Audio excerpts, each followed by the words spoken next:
America should create some sanctuaries and no-fly zones in Syria. So the people who live there can go someplace and be safe with their families. Now when you create a no-fly zone, that means if somebody flies into your no-fly zone, what do you think you should do about that? What'd you say? Shoot them down. Why don't we be more artful and just say, don't violate the no-fly zone? And we can bring the Jordanians and the Turks and the Kurds to help us maintain those sanctuaries. And we would send a very, very powerful message to the world and to the people in the Middle East that we are, we had a Russian general who told us we should get out of there. Could you imagine the gall? So it's time for us to stand up, provide some safety for those families, create the no-fly zone, and if anybody enters it, we may need to put some boots on the ground. That'll be up to our commanders to determine how we effectively deal with it. Assad has to go.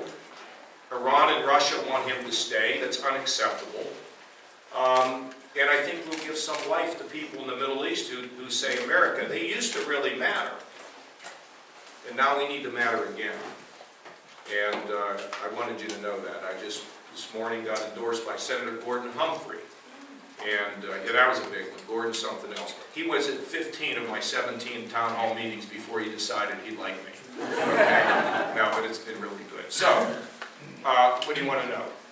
Let's have some questions here. And yes, sir, right here. Yeah, speaking about Social Security, something that affects all of us here. Right now, if Social Security just stays the way it is, it's probably going to run out of money in 17, 18 years or less, depending upon who you listen to. What kind of plans do you have for making sure that doesn't happen, and it ensures Social Security stays a viable solution for today's seniors, for our kids, and for our grandkids? Right. Let me, first of all, tell you that I have written, over the course of my lifetime, I think 18 budgets. I've dealt with all the entitlements: Medicaid, Social Security, Medicare. Now, when you do this, you got to do it in such a way that you look at all the options, sir. In '99, I wrote a Social Security plan that would have done this. Seniors were held harmless. Those who were about to get the benefits were held harmless. And then for the baby boomers and some younger, they would start at a slightly lower level, which over time would help write the program. And young people would get 2% of a private account in addition to Social Security that would be funded basically out of that $5 trillion surplus, projected surplus. We could have achieved that and the program would have been fixed. They didn't do a single thing about that. Okay? So now I got to go deep, deep into a hole because we had politicians that didn't deal with this problem, and I'm going to have to come up with some proposal that can stabilize the program. So we're now working on it, and we're looking at all the different options, and they're all on the table.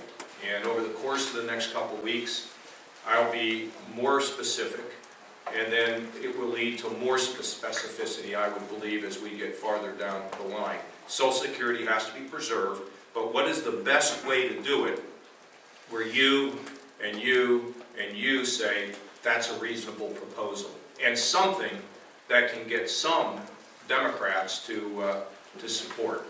So, people are going to have to give something, but you never want to take innovative or unique ways to approach a problem off the table.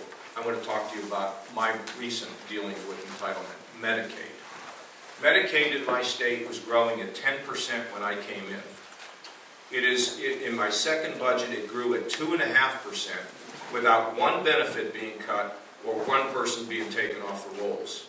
So you might say, how do you do that? You do it through innovation, you do it through competition, you think about new ways to arrange things. So what we're doing now on Social Security is looking at every option that can get us into a stable situation. I do not believe that Social Security can be stabilized in a short period of time. It's going to have to be done over time. The same way we're going to have to deal with the national debt. It's going to have to be over time. It cannot happen overnight. and we'll have more specifics for you, but everything is on the table. Okay? Here's the other thing I want to tell you. You don't want to just have some jerky response that doesn't fit or doesn't work. Because I believe I'm going to be president, and I don't want to say something that I have to take back. Those things I'm certain of, I'll tell you. And those things that I'm working on, I'll tell you that too. Yes. Yes. Oh, yes. Go ahead. Would you like to go first? Yeah, thank you. First? I had a phone call from a person from your super PAC, New Day. Yeah. Are you aware of them? I'm aware of them, but I don't know anything about any of them calling you. Okay, well, he I don't called know. me, and when I mentioned that I had discussed Social Security with you and you had no plans, he told me you did have a plan. Yeah. Well, I don't know who it is because I don't know who called you or why they called you or whatever. But I've had a plan, and now we're working on another plan. So how many plans do I got to do, right, before people understand that we will have a plan? But I just don't want to throw... did you ask me the question about raising the cap? Yes. Okay. Let me tell you a little bit. Remember I told you that if you raise the cap, it means people pay more money in, that means their benefits go up. It doesn't solve the problem. So one of the things you think about is maybe we need to delink that. At a certain income level, even though you will pay more in, your benefits will not rise. That's a consideration that we're looking at right now. But let me get all the numbers to kind of get in place, and then we'll see. Now, let me ask you... Do you have a timeline when we could expect to see this? I'm not going to give you any... No, I don't know. It's probably... I would say that over the period of the next... No, because, see, they're all here. I'm going to do the best I can, and you keep coming to town halls, and at some point I'll give you an answer. Before the election, they'll know. But let me also tell you that, I've watched Hillary Clinton, and she makes a lot of outrageous statements, and I'm not going to hand her a club to beat me over the head with, to be honest with you, and to demagogue me, or to get herself elected by tearing me down when she's ignoring the reality. So the scripture says, wise as a serpent. I'm going to be pretty wise about the way I talk about these things. But here's what you need to know. If you wonder, well, how would he run this stuff? How would he manage the budget? I got 18 examples. I'm going to send you 18 of my budget proposals. No, I mean, there's no mystery here. You have to deal with entitlements, but you have to deal with them in a way that people will perceive as fair. Because if you don't, the public's going to go crazy against it, and you can't do that because you have to get it enacted. Does that make sense to all of you? Yeah. So I'm going to take my time, and I'm going to explain it in a way that I want to explain it, and not be demagogued out there by a bunch of people who are going to try to use certain statements. Like, I got Bush's campaign people out in my hometown, and I have a library out there, okay? I got a library out there. So they've been living in this library trying to dig up all this stuff against me. Yeah, what do you think of that, man? When you leave Congress, you have a lot of papers that you can pass on, your correspondence, schedule, all that kind of stuff. So I could have given it to Ohio State where it would have been lost in a black hole over there somewhere with all the stuff they have. So my library in my hometown took all this. So people go camp out in my library and try to dig up stuff so they can use against me. That's the nature of the game, but Well, thank you. I'm glad they're visiting the library. We'll get back to you. you. Very honest, thoughtful answer. Yes, thank you. That's a very thoughtful, honest reaction. I appreciate that very much. Wait, she was going to go then. Oh, go ahead. You go and then, well, she's young. She's got years. Not that you don't have it. There we go, Alfred. Screwed it up already. Is this your sister?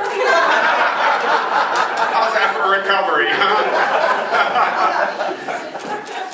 You know what's one of the most important things as we do this? We got to have a little fun, don't we? Everything doesn't have to be so serious. Okay, go ahead with your question. Okay, this one's a serious one. I'm interested in your background with the Pentagon, and also it sounds like success with cutting budgets and all that. Yeah.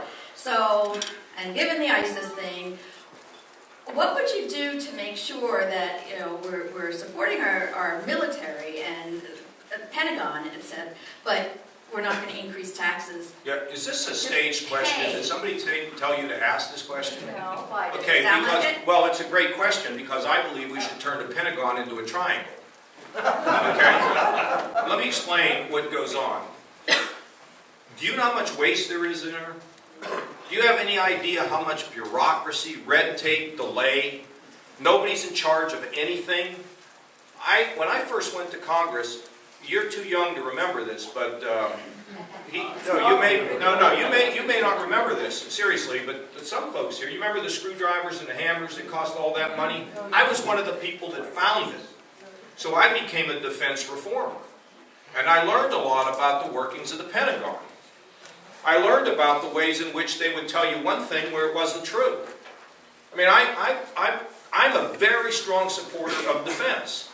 If you don't have strong, it's like Putin telling us to get the heck out of Syria, and I'm saying we're going to have a no-fly zone. We got to have the weapons. But you cannot let bureaucracy, red tape, delay, contractor abuse, you can't let any of that take away from the resources you need to put in there so we get what we need. So that whole building needs to be reformed. And you got to find somebody. I was just talking about this in the car. You have to find somebody who has the personality to increase morale, and yet the spine and the toughness to begin to reform that system so there's more common sense and less bureaucracy. And it's going to take a unique person. I don't quite know who that person is at this point, but we can't afford. It used to be, I was presented with some statistics. I don't know if they're exactly true, but I'll bet they're close to true. In the early days when the Pentagon, we used to develop and deploy a weapon system in like 4 to 5 years. Now it takes over 20 years.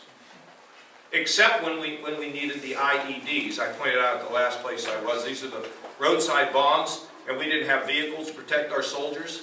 And they went on this massive, common sense, get-it-done program and developed what they needed in 2 years. Now, why isn't everything taken shorter? And so you've got to make sure that you have somebody in there and people located in there that can get this done.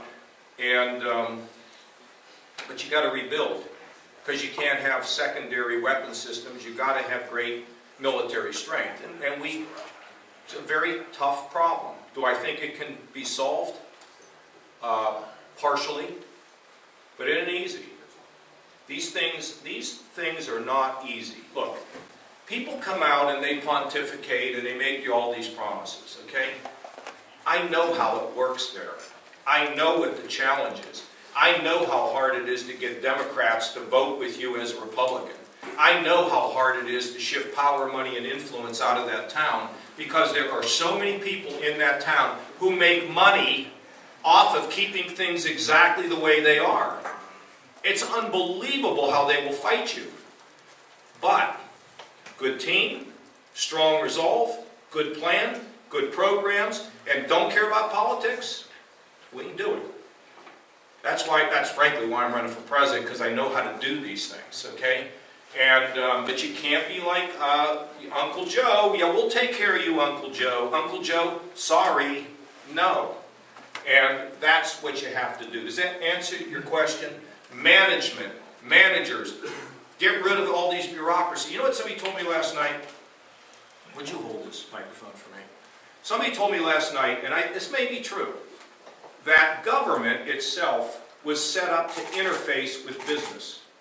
In the old days, business had many layers of bureaucracy. So they would go from the factory floor all the way up to the top. Now they go from the factory floor all the way to the top, and they have eliminated a lot of bureaucracy. But the government that had these bureaucracies to interface with business never got rid of their bureaucracies. I will tell you this. If I'm president, we're not replacing anybody that retires. I mean, you might have a few emergency situations, but in Ohio, we don't replace anybody. If you retire, we're not going to hire more people to take your place. But that requires you to make investment in technology, because at some point you may need one person to do the job of 3. So these are all the things that have to be thought about. And that's why I'm always so excited to be in a demolition derby on a stage where I get to speak for 10 seconds. Okay? Yes, sir.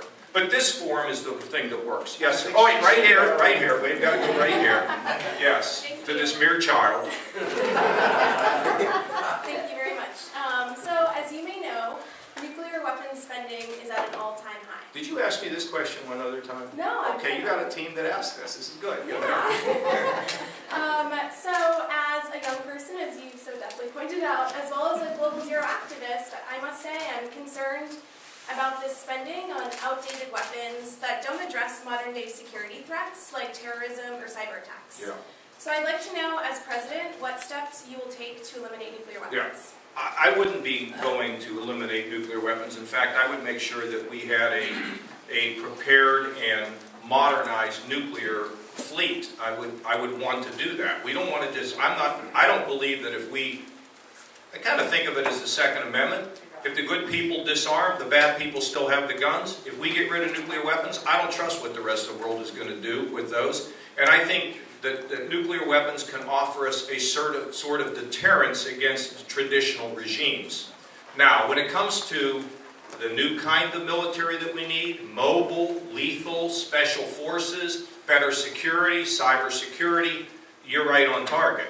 So we have to have both. We've got to maintain the old, but we got to not continue to build systems that we don't need, okay? The systems we build should be based on the threat, not based on the fact that we have an assembly line open in some senator's district, or any of these things that pull out the amount of money that we need for really core strength in the military. So I've always been a person, like I limited the production of the B-2 bomber. They were going to cost $1 billion a piece. The Pentagon wanted to build 132, and I was for 13. And I spent 10 years and finally got agreement out of Cheney, who didn't like it, but who agreed we build 20 of them. And I wanted to take the savings and use them to buy what we called standoff weapons, which many years ago we didn't know much about. Standoff weapons have great accuracy, but they don't put the pilot at risk, and they can carry the same amount of lethality. I always want to think about special forces, people that can move in and move out and do things quickly. So I think it's a range of things we need to do. But I don't want to spend any more money there than what we need. Okay? Right here, yes. Yes.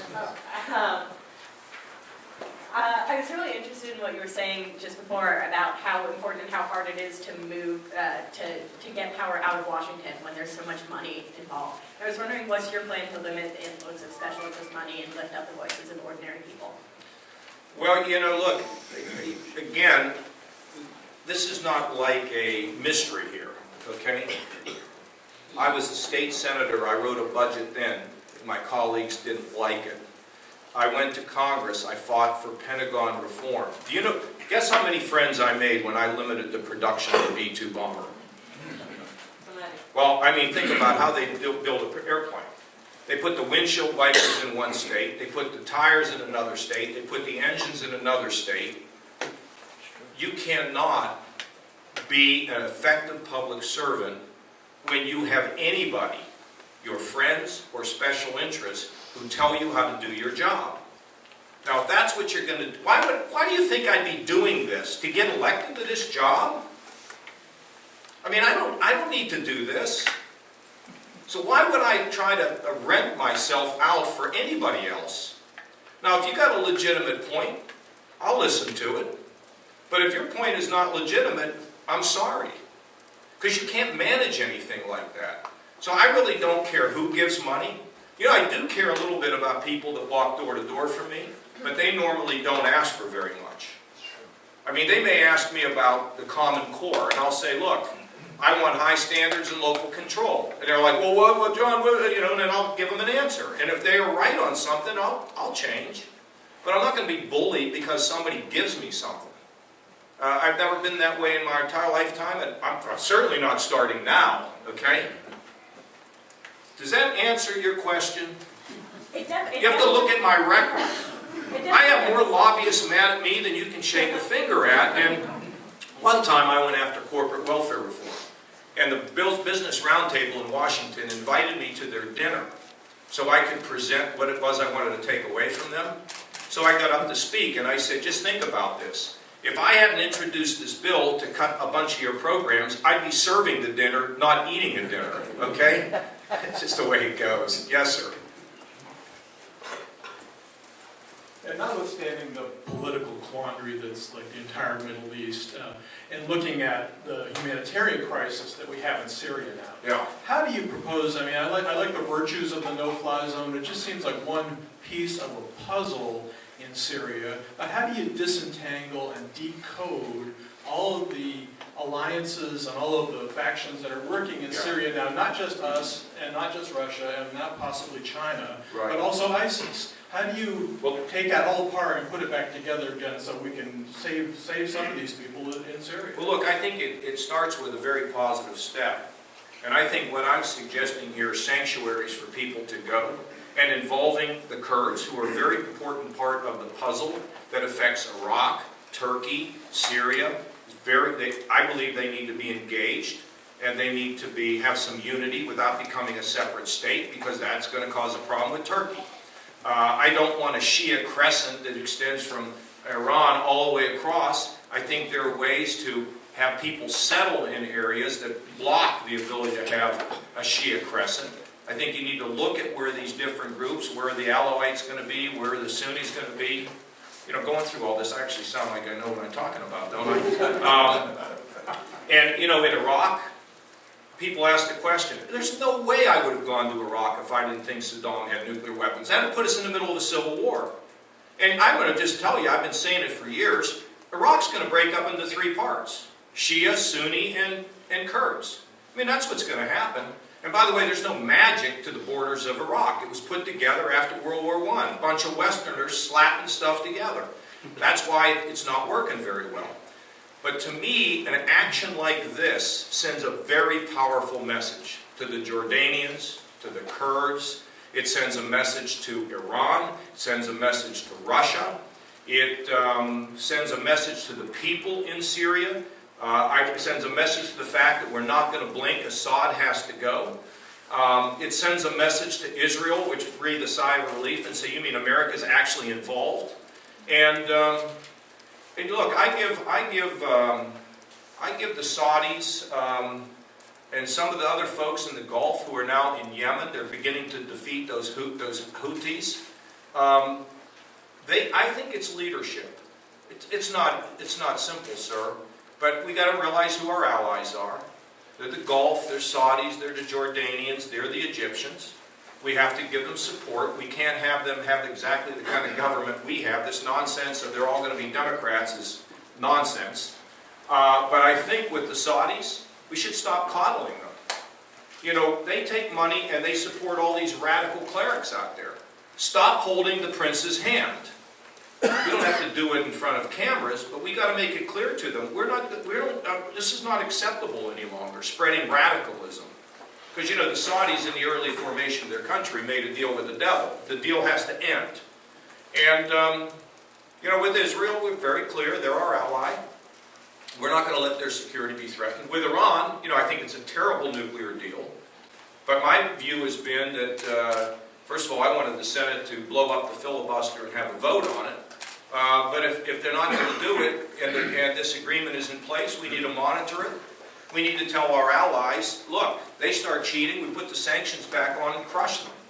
I think going alone is not the best way to go, but at the end of the day, if we have to, we'll have no choice. And if we know that the Iranians are developing a nuclear weapon, and we know where it is, and we know we could take it out like the Israelis did to the Syrian nuclear reactor many years ago, we should do it. And by the way, a friend of mine who advises me, he called President Reagan. Reagan was in a helicopter getting ready to go to Camp David. And my friend called the Marine who was there at the helicopter and said, you need to get the President out of the helicopter. And this Marine is like, my God, I'm going to be sent to Siberia. What are you talking? Get him out of there. So Reagan gets out of the helicopter, and he's not happy about it. And my friend says to President Reagan, the Israelis just blew up the Syrian nuclear reactor. And President Reagan chuckled, and he said, boys will be boys. So that's the best I can do here. But the no-fly zone and the sanctuary are both defensive positions. Do you think the American public has any appetite for us to take a more offensive Well, I think we should be supporting the rebels there. We should have been in there supporting the rebels, you know, a couple years ago. And look, if in fact the sanctuaries get violated, then think we have to coalition that puts boots on the ground. I don't think we should be fighting a civil war in Syria, but I think there are some things we can do, and ultimately, if ISIS tries to invade those sanctuaries, we need to act. And of course, I believe that we should have a coalition taking ISIS out. I mean, here's the problem. You all, I mean, reporters say, well, what would you do? It really doesn't matter that much, right, what we say. We can say anything. We're not president. I'm hoping with this plan that I proposed today that there'll be some pressure out of the Congress to put pressure on the administration. I mean, you got the administration still blaming Bush for Iraq. That's their response to all this stuff. It's ridiculous. But I think that if we could put pressure on, maybe it'll change a little bit, perhaps. But if I'm president, I'm going to inherit a mess in 18 months, economically and with foreign policies. But you know what? You play poker? Yeah. Do you, for money? Is that legal here in New Hampshire? And you're on camera, sir. Here's what you know, I don't play poker, but I have played euchre. You play the cards you're dealt. And when you get dealt them, you don't run around in a circle and, oh my God, you know, you just got to stay cool, calm, and resolute. And you got to have good people around you. You cannot do this alone. I mean, teams, without a team, forget it. That's part of the president's problem. He does not have a good team. And their worldview is different than ours. You know, I don't like to go around bashing the president. You know, he's got, what, a couple of years, 18 months left. You know, it's a cheap applause line, but I'm very disappointed with what I'm seeing. Yes, sir. Would you increase the sortie rate that we are bombing ISIS? We only do, I believe, 2 sorties a day. Well, I think that it is critical we degrade ISIS as quickly as possible, and I think that's boots on the ground to destroy ISIS, and this is the best way I think we can go now to actually assert ourselves more aggressively. Yes, sir, right here. Staying on Syria for a minute, you said a minute ago you play the cards you're dealt. I think that's a fair statement. We have a situation now with the refugees. It's obviously out of control over Europe, all that. What is the place that the U.S. should take on the refugees that have I think we need to take some. I think we need to find out who they are. I mean, obviously, if they're a security threat, we can't let them in. But I'll tell you why. I say this. You know, I know we have one kid. I'm going to send them home if I'm elected, okay? Okay, here's the thing. If your neighbor is in trouble, do you go help your neighbor? And what do you expect if you're in trouble? Your neighbor's going to help you. So the world is no different than just human beings with the title of a country. Europe has got the bulk of the problem here, and they're going to have to deal with it. But for us to say we have no responsibility means, okay, you got a problem? Fine, take care of it. See you later. I think we shouldn't have to engage ourselves in a massive way in terms of the refugees, but I think we should take some. And I also think that we should provide some humanitarian aid to these countries that are really in trouble, and maybe some logistical support. Creating a sanctuary or a safe zone in Iraq will stop the flow of a lot of these folks, which is another positive element of it. But we as a country, if we don't want to be policemen of the world, we got to have friends. And friends help friends. It's not that complicated. Am I right, Chris? I mean, you think about the way you want to be treated, that's the way we should treat the world. Now, part of the problem with Europe is they tend to go their own way. And, you know, it's like sanctions against Ukraine. We should be helping the Ukrainians. I mean, this is like, are you kidding me? These are people whose identity has been tried to be wiped out over the centuries. All they want is for us to give them some stuff to defend themselves. And we should be having these very tough sanctions on the Ukraine. There's sanctions there, on Russia.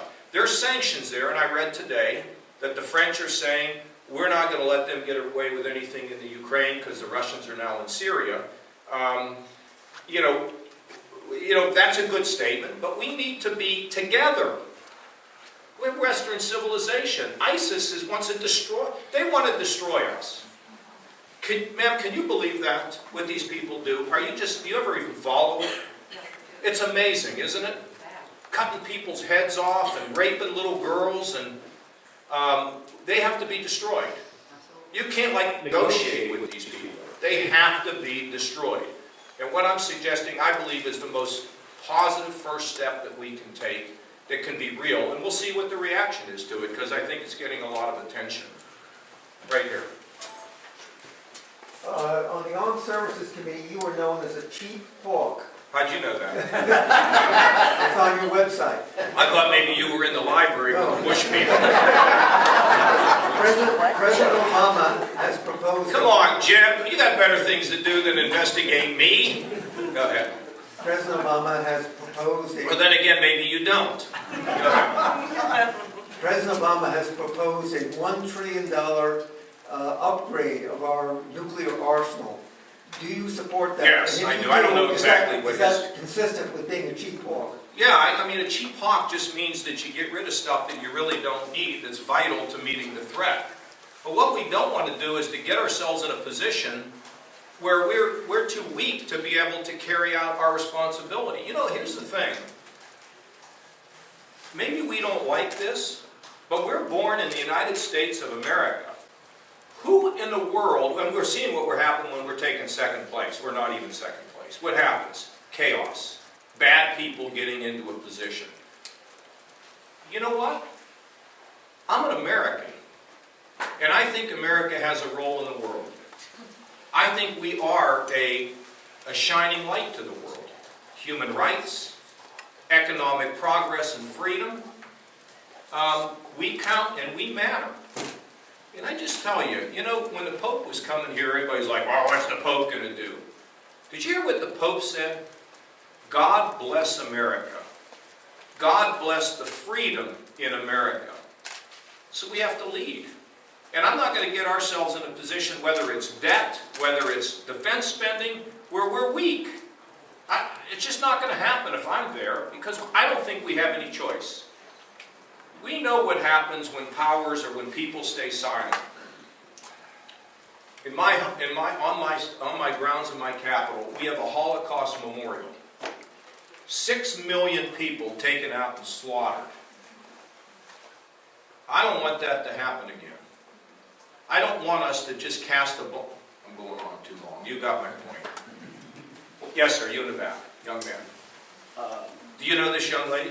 No. Governor Kasich, I've seen you speak before, and I've heard a little bit of some of your message about how we need to really create more active citizens in this country.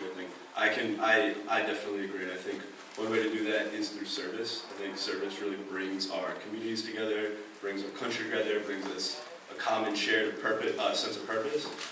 So, as you know, there are thousands of Americans serving through Senior Corps and AmeriCorps in New Hampshire, in your home state, all over the country.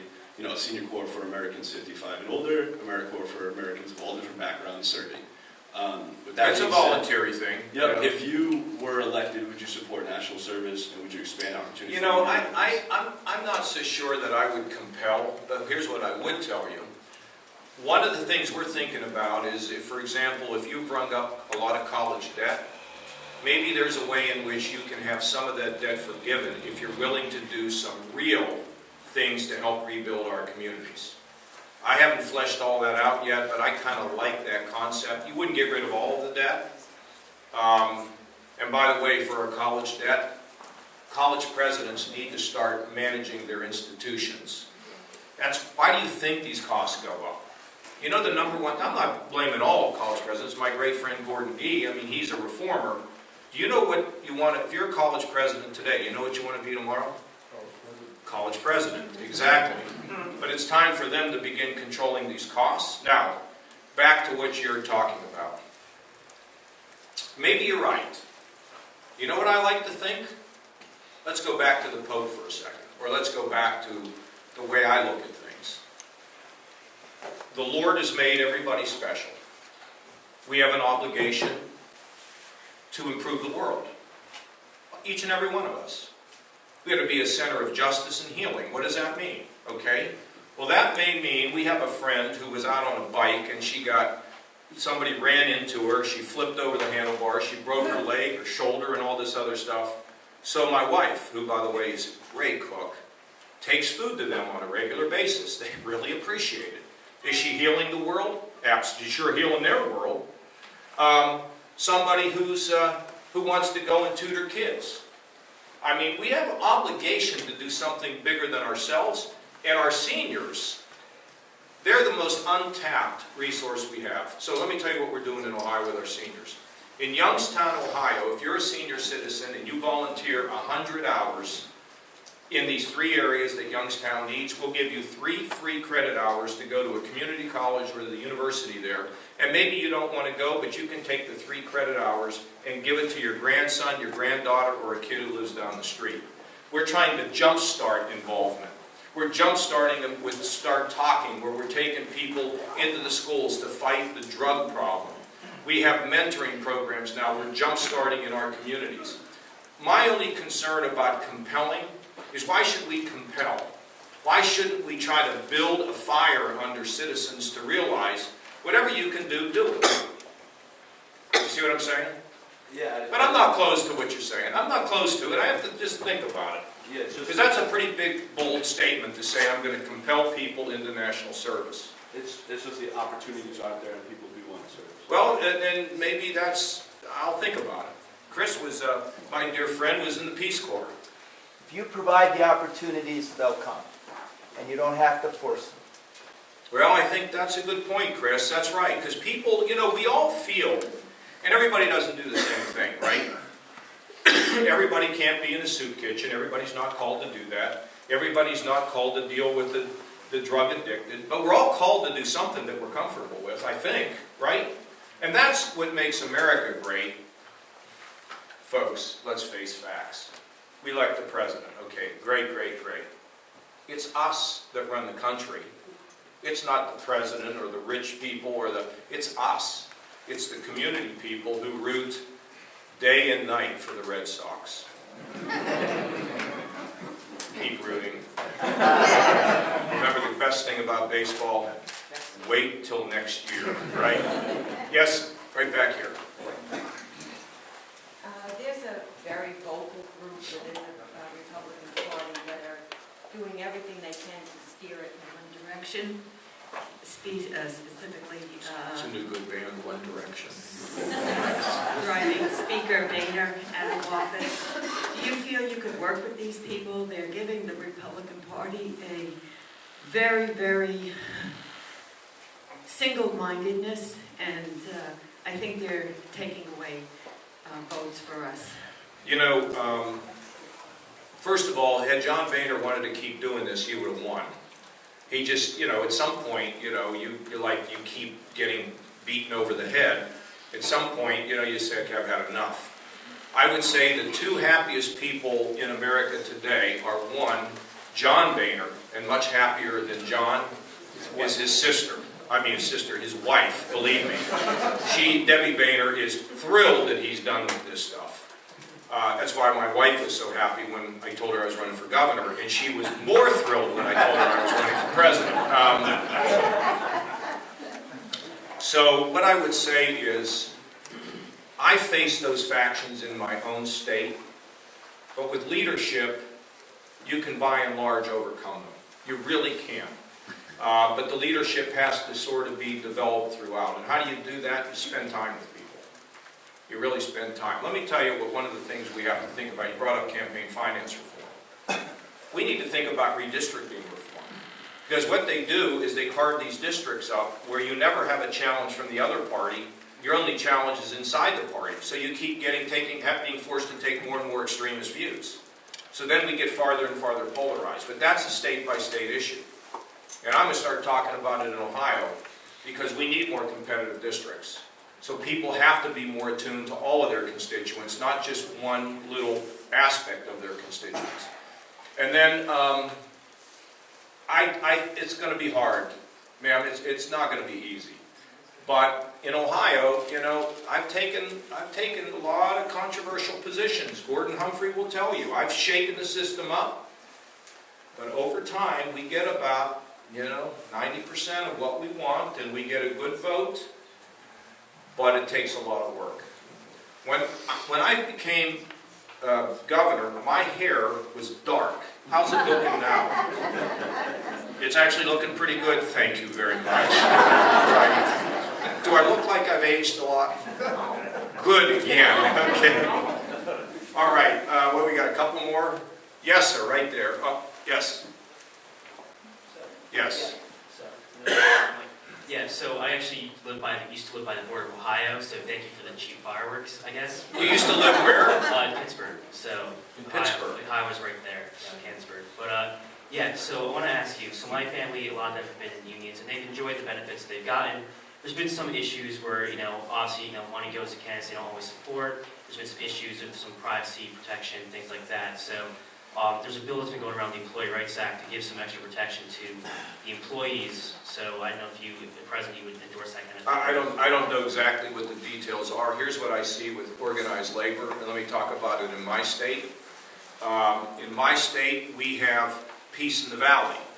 We're up 347,000 jobs. And then we had a company, we have energy in Ohio, natural gas. Want to buy any? No, we have natural gas. And there is a company from Thailand that's coming in called PTT. They're one of the largest chemical companies in Asia. So they're going to spend $100 million to investigate the building of what's called a cracker facility. And this is a facility that breaks gas down into its component parts. They are going to build potentially a facility that's going to cost $4.5 billion. It will take 4 years to build. So they wanted to know who could do it. Do you have the workforce that can do it? Guess who I sent down to see them? Labor unions. The building trades and the operating engineers. Guess what this company told me? Best workforce presentation we've ever seen, and we're coming to Ohio. Now, I don't want to have a war with anybody. And as I've told organized labor, if you disrupt and you cause problems with jobs, then we'll have to have a serious discussion. But right now, we have peace in the valley, and as long as we have peace, I'm a happy man. Okay? Healthcare. There's so much emphasis on repealing Obamacare, but there's not enough emphasis on what would replace it. Good point. And so let me say at the offset, we should repeal Obamacare because it's not doing the biggest thing, which is controlling costs. So what would I do? Basically, fundamentally, in a short way, I would empower the... You have a primary care doctor? I am a primary care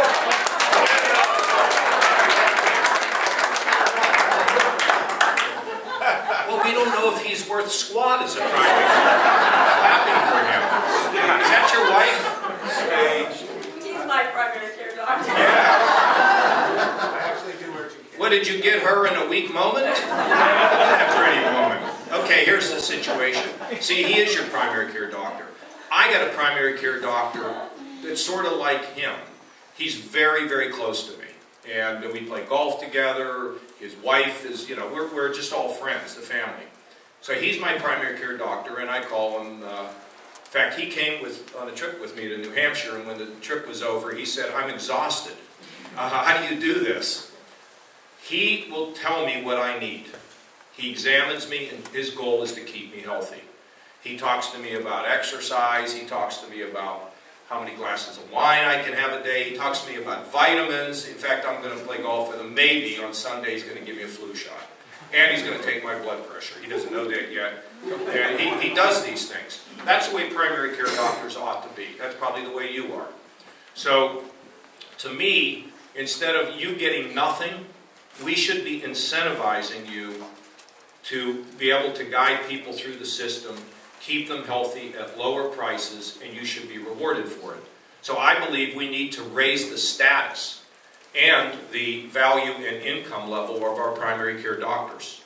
And then I think it's your job, because you will be rewarded through the market on this basis, of guiding people through the system based on what they need. And as you know, with a lot of people, they go to the hospital, they need 2 tests.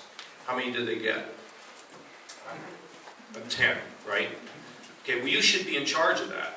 You should be monitoring that, and when you save money, you should be rewarded for it. That's the system we're developing in the state, which I think should be developed nationally. Then I think on top of it, there's another way in which the market can work. Employers are looking to control healthcare costs, but they want to have their employees happy. So they're talking to insurance companies about keeping down the costs. And the natural competition that can occur out there with providers can deliver us lower prices. There's always going to be a challenge in the rural areas, right, where there's not the competition.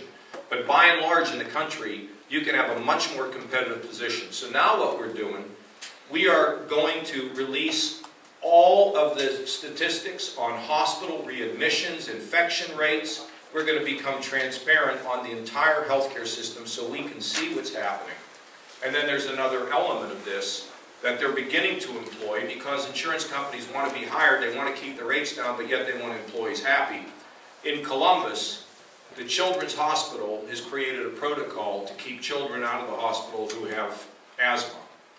And the kids are safe, they're healthy, but they're not in the hospital. Hospital gets less revenue, insurance company makes more money. They split the savings. So the parents are happy, the kid is happy, the insurance company didn't make quite as much, but they made money, and the hospital has gotten some revenue that they otherwise wouldn't have received. That's pretty simple, isn't it? Common sense? What do you think? Well, I think controlling costs is key. Exactly. And quality. Yes. Because what I don't want to do is have a system that I'm not comfortable with my family. I mean, if I'm not going to say, well, you have to take one thing, my family gets another. But that's where I think we should go, Doctor. And I think this is scalable. And I think if we let the market actually work, instead of having government try to regulate the market, I think it can work. And so that's the direction we're going to go. Okay. Decimate Planned Parenthood. Wait, Planned Parenthood should be defunded, and the money for family planning ought to be shifted to other organizations. But we're not going to get that done with Obama as the president. Okay? But where would, I mean, to follow up on his question, what about health care for poor women? Oh, well, that's where Medicaid comes in. I mean, that's, you know. Yeah, at least here in our state, the Medicaid level, you have to be like dirt poor. Well, then there's the opportunity, you know, what I would think ultimately is you want to have, look, if you give me control of Medicaid, which I would want to send to the states, but they have to use it for poor people, not for paving roads, you give me the flexibility, I can take some of that money from Medicaid that I'm currently getting and create an exchange in my state where people can get the kind of subsidy they need to be able to have health insurance. Look, we don't leave anybody behind in the state. You know how much heat I've taken for expanded Medicaid?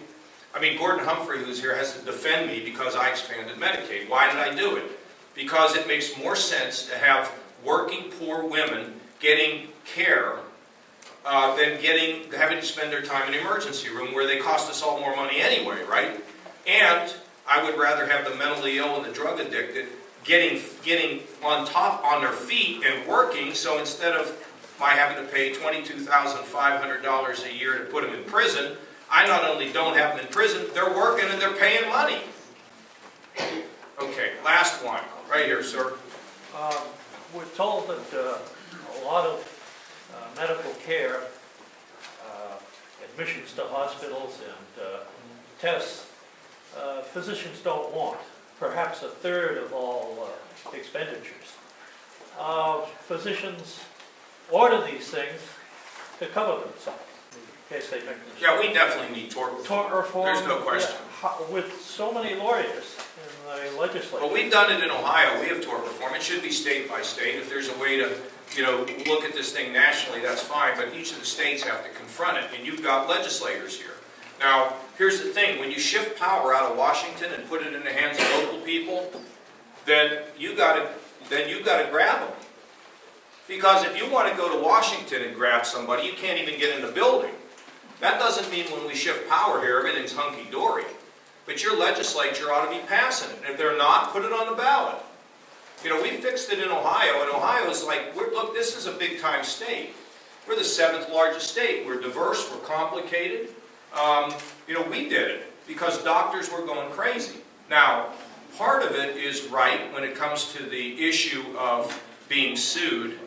But part of it is because it just doesn't matter now. Because somebody else is paying. You see what I'm saying? The insurance will pick it up. So if you need 2 tests and they give you 10, I don't really care. And that's where this doctor here has to be empowered to say that's nonsense. And then he should be rewarded for intervening in this situation. So, you know, the other thing I read, Doctor, giving all these tests doesn't necessarily lead to any better health care. In fact, some people argue it causes problems. What's your view on that? Sometimes that's true. Sometimes the over-testing makes us less healthy. Where did you go to medical school? McGill in Canada. Okay. Oh, are you Canadian? Well, I was. I'm American citizen. Okay. Is that birthright citizenship, or is that... last word on immigration. So what I think we should do, guest worker program, finish the border. Nobody should just willy-nilly walk into this country. For the ones that are here, they're going to have to pay a fine. If they didn't violate the law, they can have legalization, not citizenship, legalization. Build the border, no more excuses, no more people coming in, just coming over the wall. And that's what I would do. Okay, look, I hope that you got a sense of who I am. Maybe you'll help me. Ladies, you're going to help me? Nope. No way. She's from Ohio. You vote in Ohio? No, I moved here a couple years ago. Okay, from John Boehner's. Did you know him? No, he went to my church. Okay, good. So, I just wanted to know your thoughts on education as a mom of 5 kids. You know, the kids that we're educating now are the ones who are going to be solving all the problems we've been talking about. Look, we have very big, this is something, Gordon, you don't know. I'm very big school choice. If the school's failing, give them the chance to get the kids out of the school. But here's what we're doing in Ohio, and nobody knows about this yet. If you fail 3 years in a row, we have the right to put a CEO in charge of your school. No more nonsense. No more politics. This is going to affect the Youngstown schools. You know where Youngstown is. But it can affect any school in Ohio. We did this in Cleveland. It's not fixed yet, but we're moving in the right direction. The only thing that's preserved are benefits and salaries for teachers, but everything else is in the purview of the CEO who can turn a school district around. Let me say one other thing. This is fundamentally an issue at the state and the local level. Okay, presidents can use a bully pulpit, but it's not something that people in Washington ought to be doing. But education's very hard to change because there's a lot of entrenched interests. And I think the whole system ought to be made flexible. So let's take, for example, I have a daughter, and I don't know, she used to say she wanted to be, when she was like 5, she wanted to be a neonatologist. I'm like, Emma, a neonatologist, okay? So you know what I think, doctor? I think if Emma could come and work in your office for 2 or 3 hours during the week, she should get credit for graduation. And we're starting that program. You want to tap into people's enthusiasm, into their passions. We don't do that enough. So here's what we're going to do. We're all going to sit in a classroom. We all learn differently, but we're all going to have to learn the same way because that's just the way it's going to be. We need flexibility in education. We need choice in education. And we need to let people know what are the jobs? What is it you can do? You know, I got all these kids telling me they're in political science. I said, we know exactly what you can do. There's a bunch of shoe stores where you can sell shoes. Just kidding. That's a joke, political scientist. I'm not even laughing. It's like you're in a trance back there, Jackie. Come on, you can make a smile. So, you know, and we got to have high standards. If you don't have high standards, what do you get? 40% of the kids in my state, and I'll bet here in New Hampshire, 40% graduate from high school and they have to immediately head into remedial classes in college because they didn't learn anything. That's ridiculous. By the way, we put a 3rd grade reading guarantee in which ends social promotion. You can't go to the 4th grade unless you can learn to read in the 3rd grade. Okay? This is a really big deal. And they wanted to erode that. I said, oh, you want to repeal that? Okay. And these teachers are saying, well, you know, how are we going to get paid for that? I said, well, look, if you're not teaching reading in the kindergarten, 1st and 2nd grade, what are you teaching? And then the legislature, well, maybe we need to repeal this. I said, you can repeal it. I have a thing called a veto. By the way, the governor of Ohio has the line item veto, which the President of the United States ought to have. And we ought to have a constitutional amendment that requires a federal balanced budget, because as Gordon will tell you, it will not happen consistently. Because they're all tarred with the same stick. Spend, and elect, not when I'm president,